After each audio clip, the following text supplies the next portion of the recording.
अपने जीवन में बसाती है और अपने जीवन को सफल बनाती है। जैसे कहा भी गया, नाम जपत कोड़ी भला जो चोपड़े चाम, कंचन दही किस काम की जे मुख में नहीं नाम। अभी आप सभी को सोचना है कि गुरबाणी सतगुरु रविदास जी कह रही है कि नाम जपत कोड़ी भला। अगर कोई अंधा बहरा लंगड़ा घोड़ी हो और वो नाम जपता हो तो सतगुरु से बहुत जल्दी बड़ी ऊंची पदवी दे देते हैं। लेकिन अगर हम सोचें कि हमारे तो कार खड़ी है, हम तो बड़े सुंदर हैं, पढ़े लिखे हैं, नौकर हैं, जिम्मेदार हैं, और हमें क्या जरूरत है नाम जपने की। तो ऐसे लोगों का जीवन, जो शहरों के अंदर जहाँ गंदे नाले होते हैं, जहाँ कुत्ते बिल्ली सांस होते हैं, उन्हें वो जगह मिलती है जो गुरु की भक्ति नहीं करते, जो गुरु का वचन नहीं मानते। तो ये आपको सोचना कि अपने जीवन को हजारों बार अच्छे घर घराने में, इस सतगुरु की योनि में, इसकी सतगुरु के वचन उपदेश के द्वारा अपने जीवन को सफल बनाएं और अपने जीवन में ऐसा परिवर्तन, ऐसा ज्ञान पैदा करें ताकि ये दुनिया भी आपको याद करे। मैं इस चीज़ को बार बार दोहराता हूँ, कहता हूँ, जोर देता हूँ कि उस बाबा साहब अम्बेडकर ने सारी दुनिया की किस्मत बदल दी, और जब न रोटी थी, न कपड़ा था, न घर था, हजारों घर बदले, हजारों बार उसके पेपर भी फूंक दिए, कॉपी किताब भी फूंक दी, पानी नहीं पीने दिया, के स्कूल में बैठने नहीं दिया, और उसने सारी दुनिया की किस्मत बदल दी। क्या हम अपनी भी किस्मत नहीं बदल सकते? तो हमारा जीवन बेकार है। अगर हम अपनी भी किस्मत नहीं बदल सकते तो हमारा जीवन बेकार है। देखिए, आज मैंने YouTube पर देखा है, एक लड़की ने सारी दुनिया में नाम कमा लिया। मैं चाहता हूँ ये सारी लड़कियां बैठी हुई सारी दुनिया में नाम अपना रोशन कर दें, ऐसे ही जैसे उस लड़की ने किया है। क्योंकि उसके पास आज भी जिस घर में डंगर ढोर बंधते हैं, जहाँ झोपड़ी छत भी नहीं है, कच्ची दीवार है और ऊपर पन्ना तान कर लकड़ी वैसे धरखी, उस घर में पढ़ने वाली लड़की ने पूरा राजस्थान टॉप कर दिया 12वीं क्लास में।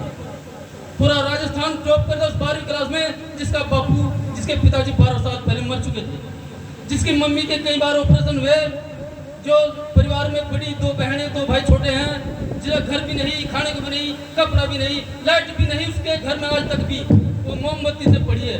देखिए वो कितनी सुंदर, कितनी पावरफुल, कितनी ज्ञानवान लड़की है, जिन्हें पूरा राजस्थान 12वीं क्लास में टॉप कर दिया, करोड़ों बच्चों को पीछे हटा दिया। वो भिखारी एक बहुत गरीब की लड़की थी, ये खाने पीने का, रहने का, कपड़े का, तो लाइट भी घर में नहीं थी। उसने कितनी पढ़ाई की है। तो बाबा साहब ने वो आपको वो ज्ञान, वो शक्ति, वो अधिकार दिए कि आप क्यों नहीं वो काम करते भाई? आपके पास तो कोई कमी नहीं है, आप भी कोई बच्चा, कोई लड़का लड़की इतना आगे बढ़ो कि दुनिया में नाम कमाओ। उसके यहाँ पर पत्रकार भी घर आ रहे, SDM DM भी घर आ रहे, दिन के दिन लाइट लग रही है, पहले 10 दिन में घर बना देंगे, उसके करोड़पति बन जाएगी वो लड़की। उस झोंपड़ी को पत्रकार कह रहा है कि ये 5 करोड़ का घर है इसका, जहाँ चूल्हे पर रोटी बनती है, उसमें सोते हैं, उसी में पढ़ते हैं। देख क्या हाल होगा उनका। 10-20 बकरियां बन रही हैं, 2-3 भैंसें बन रही हैं, वहीं पढ़ती है, वहीं बैठती है, वहीं सोती है और काम भी करती है। बकरियां चुगाने भी जाती है घास लेने के लिए। तो वो लड़की ने कितनी मेहनत की है, जो पूरे राजस्थान में नंबर 1 हो गई। इतनी गरीब लड़की थी। तो मैं कहता हूँ कि आप भी ऐसे बाबा साहब से वो ज्ञान लीजिए जो सारी दुनिया में अपना नाम कमाए। वो अपना सतगुरु रविदास जी से, सतगुरु समनदास जी का वो ज्ञान प्राप्त करिए। ऐसे महात्मा जी बैठे हैं, इनसे वो ज्ञान प्राप्त करिए जो सारी दुनिया में अपना नाम रोशन कर दे। ऐसी लड़की हो, लड़का हो, कोई भी सत्संग प्रेमी हो। तो जैसे गुरबाणी कहती है, सातों भाई सब जग भूल में पाया, इसी भूल में ब्रह्मा भूला, जिसने वेद बनाया, वेद को पढ़कर सब जग थक गया, भेद में रंग नहीं पाया। सारी दुनिया जो, पहली बात तो इससे यहाँ जितने बैठे वेद तो किसी ने पढ़ाई नहीं होगा, लेकिन गुरबाणी रविदास जी करी, इसी भूल में ब्रह्मा भूला, जिसने वेद बनाया, वेद को पढ़कर सारी दुनिया थकी, भेद में रंग नहीं पाया। उस ब्रह्मा को भी जिसे लोग भगवान कहते हैं, अरे उन्हें भी सतगुरु का ज्ञान, वास्तविकता नहीं मिल पाई।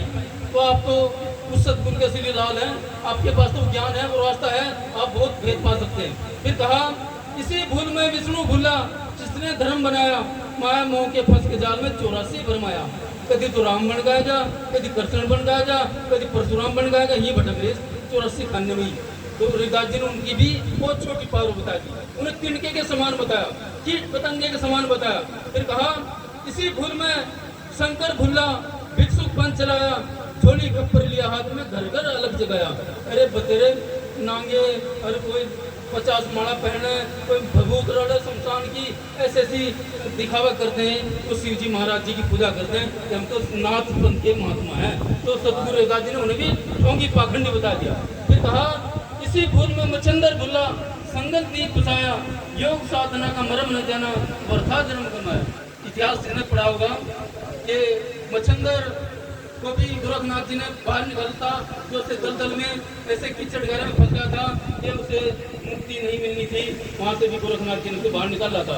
तो जिनके पास ज्ञान होता है वो बड़े बड़े चक्रों तोड़कर बाहर आ जाते हैं। जैसे अभिमन्यु तो बेचारा एक कमी रह गई थी, एक सिरू तोड़ना, वो वहाँ फंस गया, मर गया, जबकि वो ज्ञान अर्जुन के पास था। तो ऐसा ज्ञान प्राप्त करिए इस दुनिया के जीने के लिए, ताकि आपको कोई भी दुश्मन, कोई भी जाति समाज का कोई नेता, कोई दुश्मन, कोई भी हो, चाहे आपका कोई बाढ़ बांधकर नहीं कर सके। आप ऐसे शेर नहीं बन जाइए, ऐसा पावर बनाइए अपने अंदर। जैसे जंगल में शेर होता है, नदी में मगरमच्छ होता है और सील वेल मछली होती है जो पूरा राज करती है अपने समुद्र के अंदर। तो ऐसी पावर अपने अंदर जगाइए।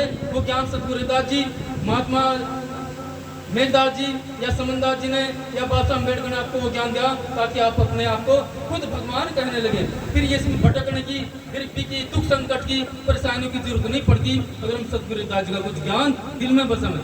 फिर कहा इसी भूल में मोहम्मद भुल्ला नायरा मजहब चलाया और संसारी चक्कर में तन और मूछ घुमाया, साधो भाई सब जग भूल में पाया। तो बड़े बड़े भगवान, बड़े बड़े अवतार रविदास जी ने इसी माया जाल में फंस कर भूल कर जिंदगी गंवा के चले गए, अपना राज करके चले गए। फिर कहा इसी भूल में रामानंद भुल्ला छुआछूत मन लाया, इसी भूल में रामानंद भुल्ला छुआछूत मन लाया, कहे रविदास सुनो भाई साधो सत्य सत्य लगाया। तो उन्होंने कहा सत्य में इतनी बड़ी पावर है कि 2 4 10 घंटे पूजा करने की जरूरत नहीं पड़ती। सत्य में इतनी पावर है कि सच बराबर तप नहीं, झूठ बराबर पाप, जाके हृदय सांच है ताकि हृदय। आप अपने आप को पहचानिए, उस सत्य के द्वारा अपने अंदर झांक कर देखिए। सारे धन दौलत, सारी दुनिया का ज्ञान, सारी दुनिया के भगवान, सारी दुनिया के देवता आपके अंदर बैठे और आप फिर भी तड़पते फिर भगवान को ढूंढते, पता नहीं कहाँ कहाँ ढूंढ रहे। तो वहाँ हरिद्वार मिलेगा, वैष्णो देवी मिलेगा, मथुरा काशी मिलेगा। जबकि रविदास जी ने कहा क्यों जाऊं मैं काशी द्वारिका, क्यों मथुरा वास, साईं मेरा मुझ मही, क्यों करूं बाहर तलाश। तो सब कुछ आपके अंदर है, आपके साथ है। भटकने की, तड़पने की जरूरत नहीं है। इस संत से कुछ ज्ञान लीजिए, उस ज्ञान की मेहनत कर कर देखिए। जब एक चमार, एक गरीब आदमी, कोई भी गरीब आदमी 15 घंटे गर्मी में पत्थर फोड़ लगा, सड़कें बना लगा, बांध बना लगा और खेती कर लगा, लकड़ काट लगा, सारे 15 घंटे काम कर लगा। अरे 10 घंटे ताश खेल लगा, पिक्चर देख लगा, मोबाइल चला लगा, अवर करके की बातें कर लेंगे, औरतें हो, आदमी हो, 10-10 घंटे बातें बना जाएंगे। लेकिन सतगुरु के नाम की 5 मिनट भी हमारे टाइम नहीं है, इसलिए हम लोग परेशान हैं। हमारी कमियां हैं, किसी और की कमियां नहीं, ये सारी हमारी अपनी कमियां हैं, जिस कारण से हम दुखी हैं, हम गरीब हैं, हम परेशान हैं, हम जीवन में सफल नहीं हो पाते। तो ज़्यादा नहीं कहते हुए, समय का अभाव है, मैं आपसे ये हाथ जोड़ प्रार्थना करता हूँ कि सतगुरु का ज्ञान वो है जो मैंने परिचय किया है कि ये बल्ब भी बोलता है, सारी दुनिया ज्ञान बल्ब दे सकता है।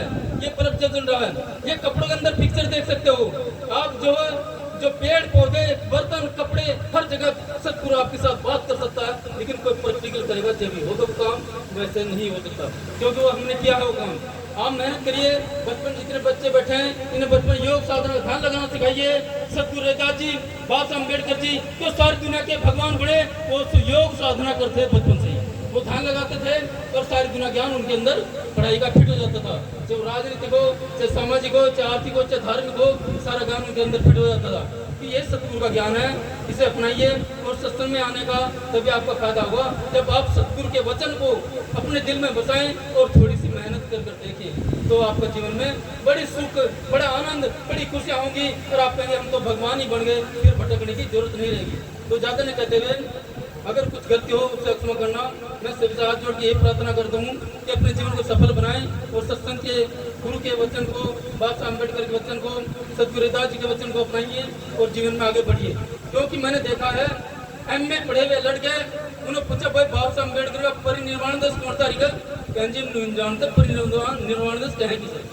अगर पूछे भाई संविधान कितने दिन बना, बस कोई कुछ बता हुआ, कोई कुछ बता हुआ। उन्हें यही नहीं पता कि बाबा साहब हमारे लिए कितना कुछ करके गए, हम उसके बारे में कुछ भी नहीं जानते, तो कैसे पढ़े लिखे हैं। इसलिए उसके इतिहास को भी पढ़िए।